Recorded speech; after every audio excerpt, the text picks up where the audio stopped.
എന്ന് പറയാൻ ആർക്കാണ് അവകാശം? ഇനി ഏതൊരു മനുഷ്യന്റെയും സ്ഥിരവും ശാശ്വതവുമായ സ്വദേശം എന്ന് പറയുന്നത് അവന്റെ അവസാനം 6 അടി മണ്ണും ചുടലക്കാടുമാണ്. അപ്പോൾ ക്രൈസ്തവനെ സംബന്ധിച്ചിടത്തോളം, യേശുവിൽ ക്രിസ്തുവിൽ വിശ്വസിക്കുന്നവനെ സംബന്ധിച്ച് അവൻ ഒരിക്കലും ഈ 6 അടി മണ്ണിൽ ഒടുങ്ങാനുള്ളവനല്ല. കർത്താവായ യേശുവിൽ വിശ്വസിക്കുക. കർത്താവായ യേശുവിൽ വിശ്വസിക്കുന്നവൻ മരിച്ചാലും ജീവിക്കും. അവന് മരണമില്ല. അവന് നിത്യജീവന്റെ ഉടമയാണ് യേശു ക്രിസ്തുവിൽ വിശ്വസിക്കുന്നവൻ. അവന് മരിച്ചാലും അവന് ജീവിക്കും. അതാണ് യേശു പറഞ്ഞത്, എന്നിൽ വിശ്വസിക്കുന്നവൻ മരിച്ചാലും ജീവിക്കും. അവന് മരണമില്ല.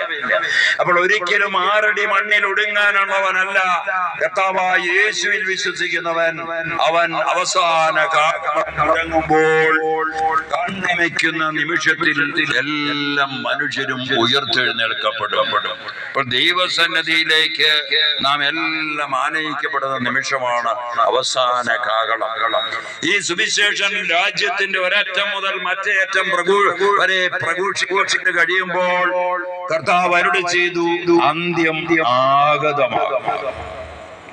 അപ്പോൾ അവസാനത്തെ കുറ്റം എന്ന് പറയുന്നത് വിദേശികളാണ്.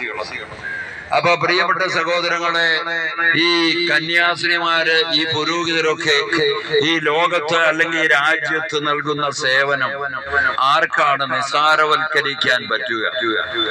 ഭാരതത്തില് ആദ്യമായിട്ട് ഭരണഘടന തയ്യാറാക്കിയ നമ്മുടെ ബഹുമാനപ്പെട്ട പ്രധാനമന്ത്രി മോത്തിലാൽ നെഹ്റു അന്ന്